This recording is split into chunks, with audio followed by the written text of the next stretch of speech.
کم از کم دن میں 2-3 تسبیح تو پڑھ لیا کرو نا، اور پھر دیکھو انشاءاللہ غیب سے کیا ظاہر ہوتا ہے۔ بس یہ کس کی تسبیح ہے؟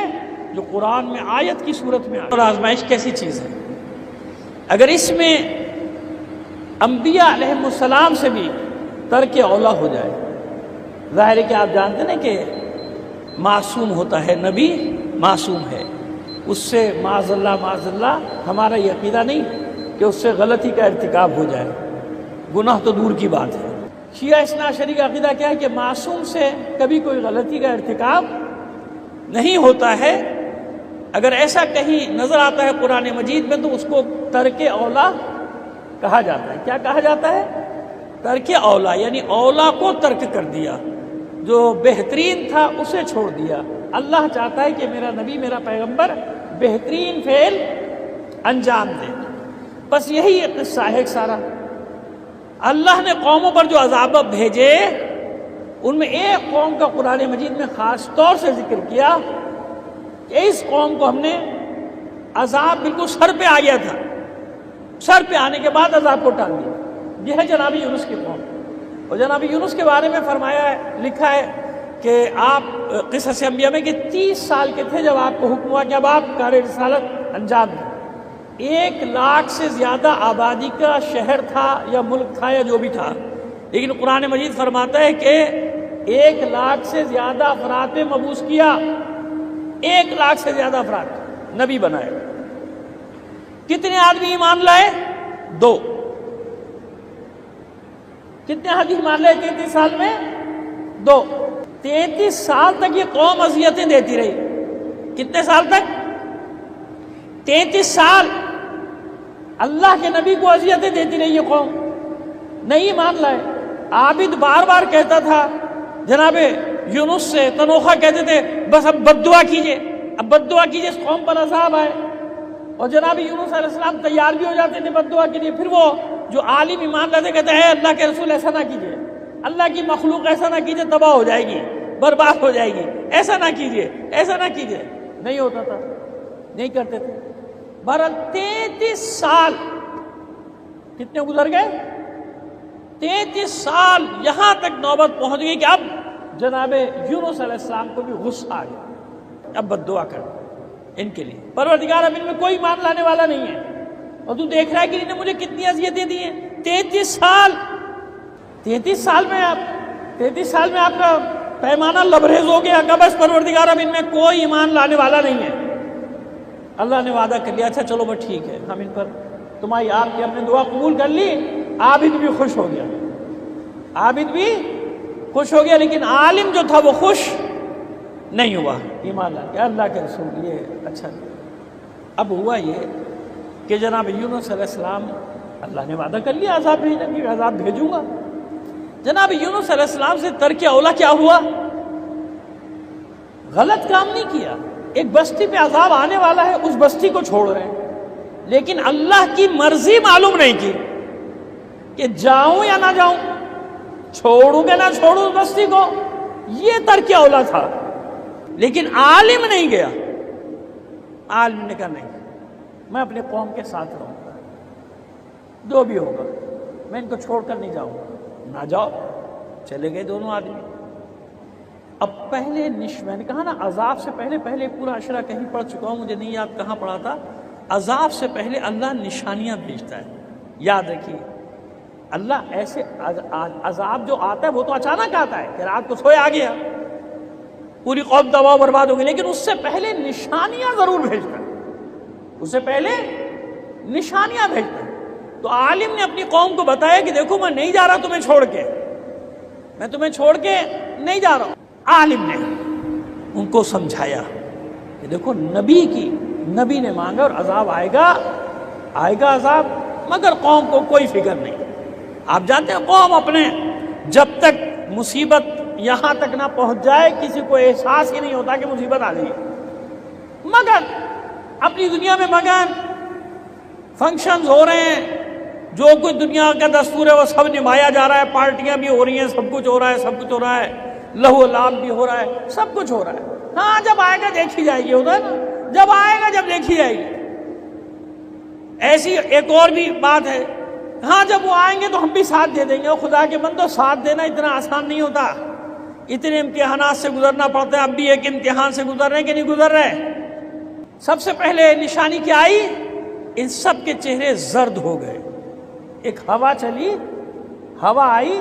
اچھا یہ بتا دیں کہ موصل کے قریب ہے یہ آبادی. نینوا تو پورا ملک کہلاتا تھا, آج بھی نینوا ایک صوبے کا نام ہے, لیکن اس وقت شہر تھا ایک نینوا موصل کے پاس, جو بھی عراق میں موصل ہے. اور یہاں جو لوگ گئے, میں تو نہیں گیا, لیکن میں نے پڑھا ہے کہ موصل کے اطراف میں جو پہاڑ ہیں وہ سنگلاخ ہیں, یعنی لوہے کے پہاڑ ہیں. میں نے گیا نہیں ہوں لیکن میں نے پڑھا ہے. اچھا وہ کیوں ہیں لوہے کے؟ ایک روایت بتا دیتا ہوں آپ کو, ابھی بتا رہا ہوں کہ وہ لوہے کے پہاڑ کیوں ہیں موصل کے. تو وہ پہاڑ لوہے کے ہیں, آج بھی وہ سنگلاخ نظر آتے ہیں, جن کو ہم کہتے ہیں نا بالکل لوہے کی مانند پہاڑ, اس طرح کے پہاڑ ہیں. میں نے عرض کر دیا میں نے دیکھا نہیں ہے, لیکن میں نے پڑھا بھی ہے, اور جو لوگ دیکھ کر آئے ہیں ان سے سنا بھی ہے. زرد ہو گئے. اب یہ ڈر گئے کہ وہ جو نبی, اللہ کا نبی بد دعا دے کر گیا ہے, یہ اب اس کے آثار ظاہر ہو گئے. لیکن اب بھی کچھ شکوک و شبہات میں تھے. دوسرے دن ان کے چہرے سیاہ پڑ گئے. آندھی آئی, یعنی ہوا چلی اور سیاہ آندھی آئی, ان کے چہرے سیاہ. اب یہ ڈر گئے, واقعی ڈر گئے, اور یہ دوڑے دوڑے اس عالم کے پاس آ گئے. نبی کے پاس لے کے چلو, ہم توبہ کرنے کو تیار ہیں, ہمیں معافی من دلوا دو. کو تو گیا تمہیں چھوڑ کے, نبی تو نہیں, تو پھر کیا کریں؟ اللہ جانتا ہے کہ ہم صدق دل سے توبہ کرنا چاہتے ہیں, یہ عذاب آ گیا ہمارے سر پہ, کیا کریں؟ تو عالم نے کہا اچھا ایسا کرو, وہ تو اللہ بہتر جانتا ہے, لیکن ایسا کرو کہ ماؤں کو بچوں سے جدا کرو. اسی طرح جتنے حیوان ہیں ان کے بچوں کو بھی ان کی ماؤں سے جدا کرو. مرد الگ ہو جاؤ, بچے الگ ہو جاؤ, خواتین پیچھے آؤ, اور چلو صحرا کی طرف, چلو میدان کی طرف, اور پھر اللہ کی بارگاہ میں گڑ گڑاؤ, توبہ کرو, استغفار کرو. اور ادھر عذاب چل پڑا. قرآن میں یہی ایک قوم ہے جس کا عذاب ٹالا. پہلے وہ آیت پڑھتے ہیں عذاب ٹلنے والی, پھر اس کے بعد آپ کی خدمت پیش کرتے ایک صلوات بھیجیے محمد آل محمد پر. دیکھیے آپ 6-6 فٹ کے فاصلے پر بیٹھے ہیں, بلکہ اس سے زیادہ فاصلے پر بیٹھے ہیں, مگر صلوات کی آواز زور سے آنی چاہیے, بآواز بلند نعرہ صلوات.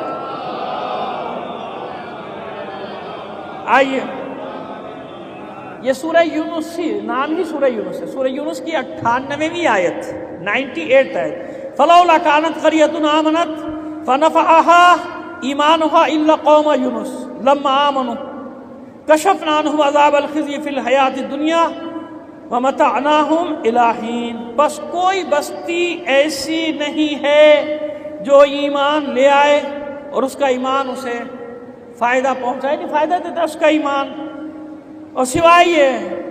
اور دیکھ لو کہ جیسا کہ قوم یونس, کہ جب وہ ایمان لے آئے, جبکہ قوم یونس ایمان لے آئی تو ہم نے ان سے زندگانی دنیا میں رسوائی کا عذاب دفع کر دیا.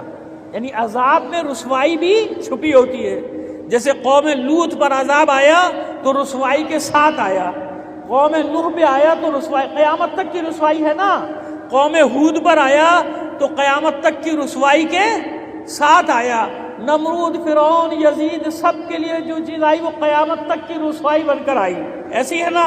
تو بس ہم نے ان سے زندگانی دنیا میں رسوائی کا عذاب دفع کر دیا, اور ایک مدت تک انہیں چین سے رہنے دیا, ایک مدت تک. پھر بعد میں کیا ہوا کیا نہیں ہوا وہ بات کی بات ہے.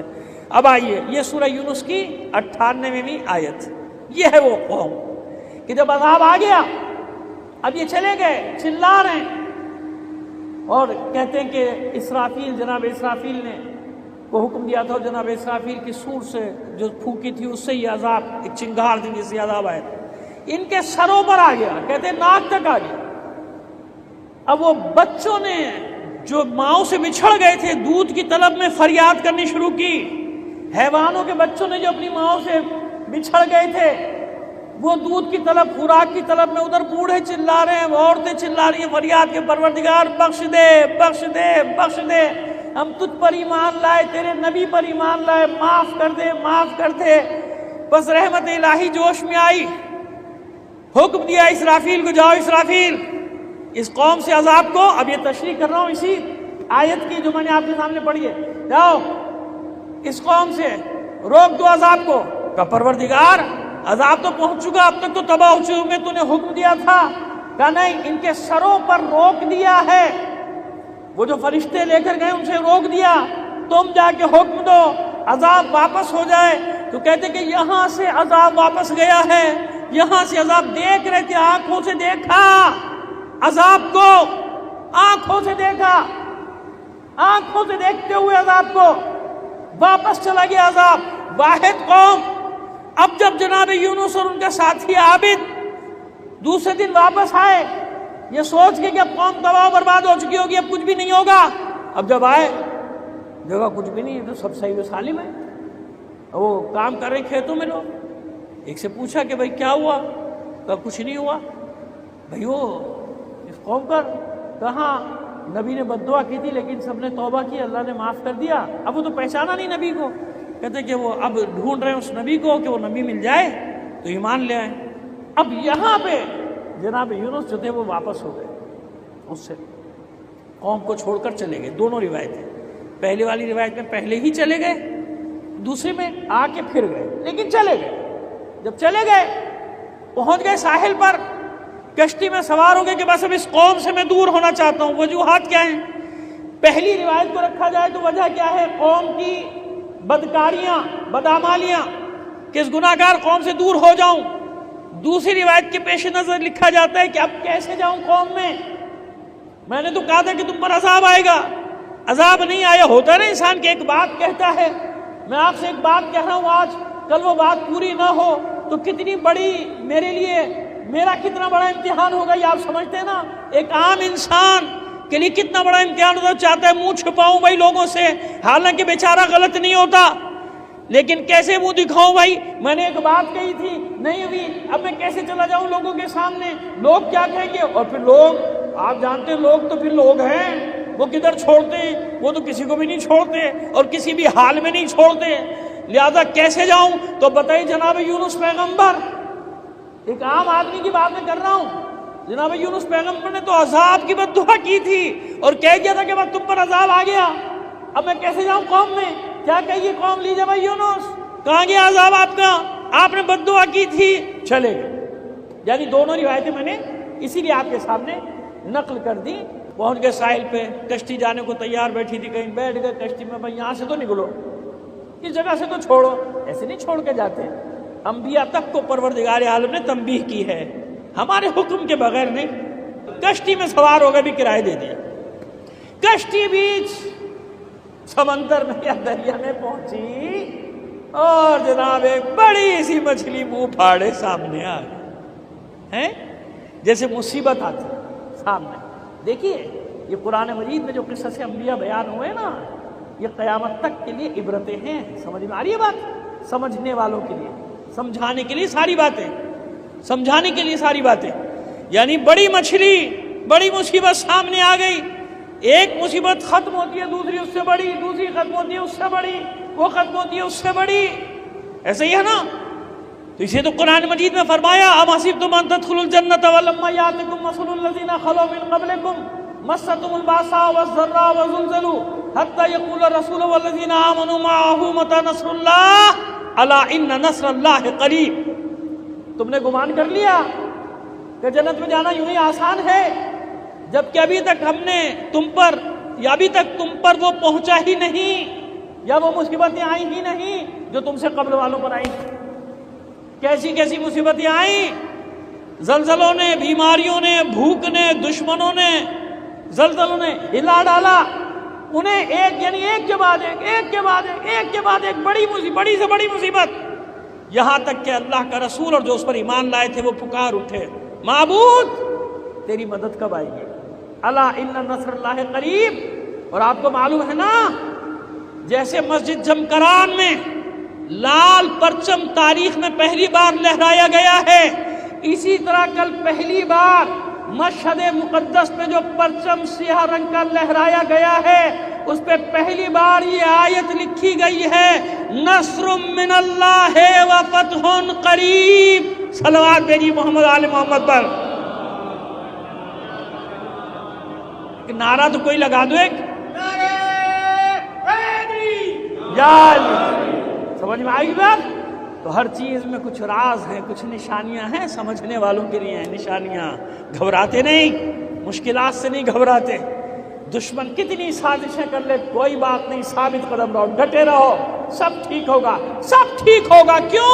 اللہ کا وعدہ ہے، کسی انسان کا وعدہ نہیں ہے، کسی مولوی کا وعدہ نہیں ہے، یہ اللہ کا وعدہ ہے۔ وَلِلَّهِ الْعِزَّةُ وَلِرَسُولِهِ وَلِلْمُؤْمِنِينَ۔ عزت صرف اللہ کے لیے، رسول کے لیے، اور کس کے لیے ہے؟ مومنین کے لیے۔ بس وہ مچھلی منہ پھاڑے سامنے، لو بھیا اتنی بڑی مچھلی، اب کسی نہ کسی کو دینا ہے غذا کے طور پہ، اور سب جانتے ہیں کہ تو اللہ کا بڑا نیک بندہ ہے۔ جناب یونس علیہ السلام نیک بندہ لیا تھا، ان کا نام پورے میں ڈالتے نہیں، باقی تین کا ڈالتے نہیں، نکلتا کسی کا بھی کچھ نہیں ہوتا۔ یہ کیا ہوا بھائی، چاروں کا نام ڈالو۔ جناب یونس نے خود کہا چاروں کا نام ڈالو، یونس کا نکل آیا، جناب یونس کا کہا نہیں، آپ تو بڑے اللہ کے نیک بندے ہیں، دوبارہ ڈالو۔ جناب یونس نے فرمایا میں ہی ہوں، وہ میں ہی، سمجھ گئے نا، سمجھ گئے کہ میں ہی ہوں، کہا وہ میں ہی ہوں، مجھے پھینک دو تم بچ جاؤ گے۔ کہا بھائی آپ اتنے نیک عبادت گزار پارسا، کہا وہ میں ہی ہوں، یہ میرے لیے آئی ہے۔ اور جناب ان کو پھینک دیا یا خود ہی چھلانگ لگائی، مچھلی نے اپنے پیٹ میں لیا۔ اللہ نے حکم دیا خبردار مارنا نہیں، ہڈیاں نہ گلانا، گوشت مت گلانا، یونس کو محفوظ کرو۔ اور جناب یونس علیہ السلام شکم ماہی میں سیر کر رہے ہیں، سمندروں کی، دریاؤں کی، 7 دن 40 دن، اب جتنا بھی ہے مجھے نہیں پتا، اتنا دن، کیونکہ روایات ہیں نا، مختلف روایات ہیں، اتنے دن تک مچھلی کے پیٹ میں رہے کہ وَظَنُّونَ إِذْ ذَهَبَ مُغَاضِبًا فَظَنَّ عَلَيْهِ أَن نَّقْدِرَ عَلَيْهِ، یہاں تک کہ ذنون یعنی صاحب ماہی، نون کہتے ہیں مزید کو، کہیں حوت بھی مچھلی کو کہتے ہیں، اور صاحب حوت بھی کہا گیا ہے۔ جناب یونس علیہ السلام کو صاحب حوت بھی کہتے ہیں، صاحب نون بھی، اور تو آیت ہے وَظَنُّونَ إِذْ ذَهَبَ مُغَاضِبًا فَظَنَّ أَن لَّن نَّقْدِرَ عَلَيْهِ فنادى في الظلمات ان لا الہ الا انت سبحانك انی كنت من الظالمین فاستجبنا له ونجيناه من الغم وكذلك ننجي المؤمنین۔ سورہ انبیاء کی یہ 87 اور 88 میں آئی تھی، دیکھ لیجیے گا جا کے اور یاد کیجیے۔ جو صاحب ماہی، صاحب مچھلی، ذنون صاحب ماہی، وہ مچھلی کے پیٹ میں رہنے والے یونس نے وَظَنُّونَ إِذْ ذَهَبَ مُغَاضِبًا، جب انہوں نے یہ گمان کر لیا تھا کہ میرا روزگار تنگ نہیں ہوگا، نبی ہوں میں، پیغمبر ہوں میں، میرا روزگار تنگ یا میری روزی تنگ نہیں ہو، مغاضبًا فظن ان لن نقدر علیہ، جب وہ غصے میں آ کر چلے گئے تھے، غضب کے عالم میں چلے گئے تھے، فظن، اور انہوں نے گمان کیا تھا، کیا گمان کیا تھا؟ ان لن نقدر علیہ، میرا روزگار تو کبھی کم ہو ہی نہیں سکتا، میری روزی تو کبھی کم ہو ہی۔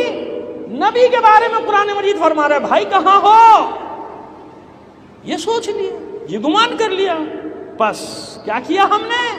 مچھلی کے پیٹ میں ڈال دیا، جاؤ مچھلی کے پیٹ میں، یعنی روزگار تنگ کر دیا، جناب یونس پہ روزگار تنگ کر دیا۔ تو پھر جناب یونس تسبیح کرتے رہے، کیا تسبیح کرتے رہے؟ آج بھی آپ سب کے لیے، ہمیشہ سے آپ کے کم از کم دن میں 2-3 تسبیح تو پڑھ لیا کرو نا، جیسے تسبیحات زہرا پڑھتے ہیں نا، ایسے یہ آئے کریمہ لا الہ الا انت سبحانک انی کنت من الظالمین، اپنے لیے نہیں، سب کے لیے، سارے انسانوں کے لیے پڑھا کرو، اور پھر دیکھو انشاءاللہ غیب سے کیا ظاہر ہوتا ہے، ضرور پڑھا کرو یہ چیزیں۔ بس یہ کس کی تسبیح ہے؟ جو قرآن میں آیت کی صورت میں آ گئی، اور میرا بندہ شکم ماہی میں جا کے تسبیح کرتے رہے، سمجھ گئے کہ میرے ترک اولا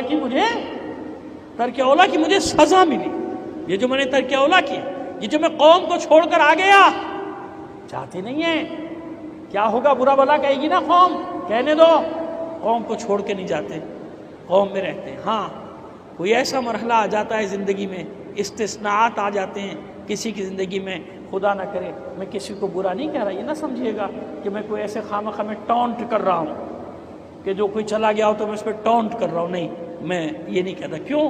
کیونکہ ایک مسئلہ میں بھی جانتا ہوں کہ اللہ نے عام انسانوں کے لیے ہجرت پہ کوئی پابندی نہیں لگائی، بلکہ یہاں تک حکم ہے عام انسانوں کے لیے، مومنین کے لیے، کہ تمہاری جان تنگ ہو جائے ہجرت کر جاؤ، تمہارا رزق تنگ ہو جائے ہجرت کر جاؤ، ایک جگہ روزی تنگ ہو جائے دوسری جگہ ہجرت کر جاؤ، جان و مال کو خطرہ ہو ہجرت کر۔ میں ہجرتوں کا مخالف نہیں ہوں، لیکن کچھ لوگ ہوتے ہیں جن کا ایک مقام ہوتا ہے، جن سے لوگوں کو ڈھارس ہوتی ہے۔